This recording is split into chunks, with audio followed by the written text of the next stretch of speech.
how we met? Yes, I sure do. Okay, tell me. I met her really through her family.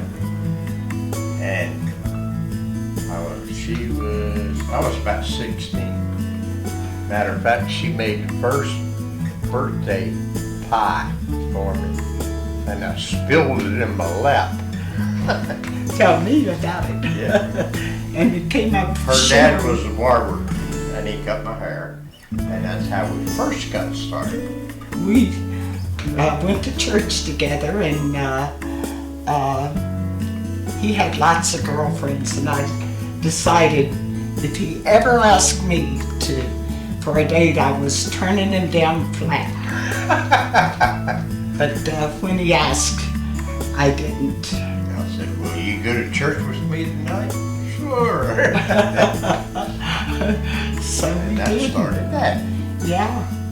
I really didn't realize that I loved her, except one day I was with Harvey, my future father-in-law, to pick up a car I had, which was in Sears and Roebuck garage.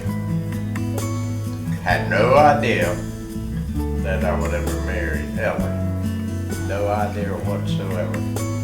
But when he started talking about her, and he says, "I think she loves you." And even up till then, I didn't have that kind of feeling for her. But on the way home, that's when it struck me.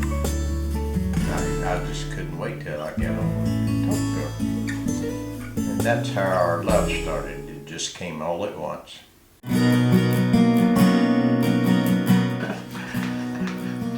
Well, we were married in, what, 54? 54. Donna was born in 56, a little girl, beautiful. She was. We thought she was beautiful, and we were going to live happily ever after with 3 kids. Well, we now have 5 kids. 4 daughters and 1 son, not in that order. 3 daughters and then a son. Bill thought he'd never get a son, right? Yeah, I didn't think so. Another daughter. It's just what we needed is what he said when Dad was born. Do you remember that? Yes, I sure do. We had 5 children altogether. And her daughter, Donna, passed away 6 years ago. She had leukemia. She was in the hospital in North Carolina. And she was such a witness to the people at the hospital.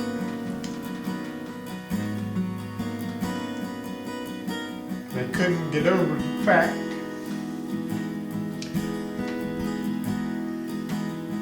that our family was so emotional. I'm very emotional. I love my daughter. Still miss her. So I'm telling about the outhouse. That sounds good. Back quite a few years Oh, ago, that's... we lived in an old house and we didn't have the bathroom.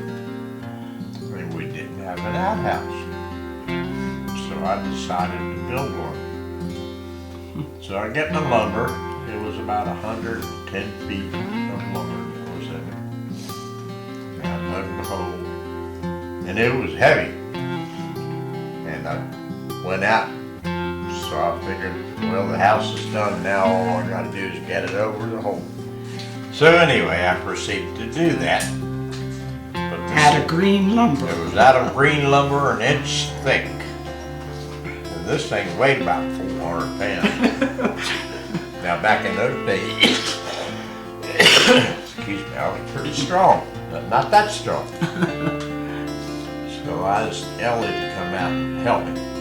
To move it over. Yep, move it over. She's left-handed, very left-handed. That didn't have anything to do So with I it. said, how about helping me with it? What do you need to do? Well, she almost did the opposite of everything that I asked her. This story ain't going right. You're doing pretty He good. kept telling me how to do But it. anyway, when we got to the edge of the hole, she got aggravated because I was aggravated. And she He shouted. said, I'm going to tell this story. Okay. You told me to move it thus and so, and I did. And what'd you say? You didn't do it right. You're not doing it You right. didn't do it right. Okay, tell me again what you tell me. He told me again. What'd you say? Said the same thing again. You didn't do it right. That's right. I said, all right. He said, never mind. What'd you say? Never mind, I'll do it myself. that's right. I give the thing a shove. Yeah. Bill falls in the hole. I go in the house. End of story almost. There's this little I didn't know if he was living or dead, and There's this little short guy, 8 feet down underground with a full 100 he was pound 4 feet under before his time. She didn't come out and help me get out either. Next But thing I got out. next thing I know, he's in the house now. Nothing to do but laugh. We were. So we did. Come November the 1st, we will have been married 61 years. Has it been easy? No. Has it been too hard? No. Why not? When you have love behind you, you give, you take. This thing of 50-50, it doesn't work. It's 100-100. And I myself, growing up, was very independent, very stubborn man, still got a lot of stubbornness in me. And you have to learn and work at being understandable on how the other person thinks. I think that's one of the things that's helped our marriage together. No, it hasn't been easy, but it hasn't been too hard. We've been very poor. But even that in itself doesn't make or break our marriage. And we work at it. If we don't agree with what the other one says, we talk about it. Sometimes we pray about it. But that's how things work out for a marriage. And that's really what has kept us together. It's because we've had the Lord in our family. Some things you have to work out for yourself. But we've learned to do that, and it certainly has paid off. We have never been rich, but we have a lot of love in our family. I've often remarked, of all the families that I've known over my life, I think ours has some of the best love that I've seen anywhere. And that wasn't because we were just such good parents. A lot of that was because we had good children. And I wouldn't trade any of those years for anything I had before I was married. It's been a wonderful 60 years. And as the Lord sees fit to give us a longer life, I look forward to that. Well, here is my view on that. We think, just like he says, we've been poor. I know what he means by that, but I think we've been rich, and just so much. Oh my goodness, just so much. But if I could say to young married people, and I have said it before, Bill said it right, that it's 100-100. But you have to bear with me here. One thing I have always known about Bill is he loves me more than anybody in the whole world would ever love me. And trust me to be there in every situation. Just outright trust that I wouldn't want to disappoint in.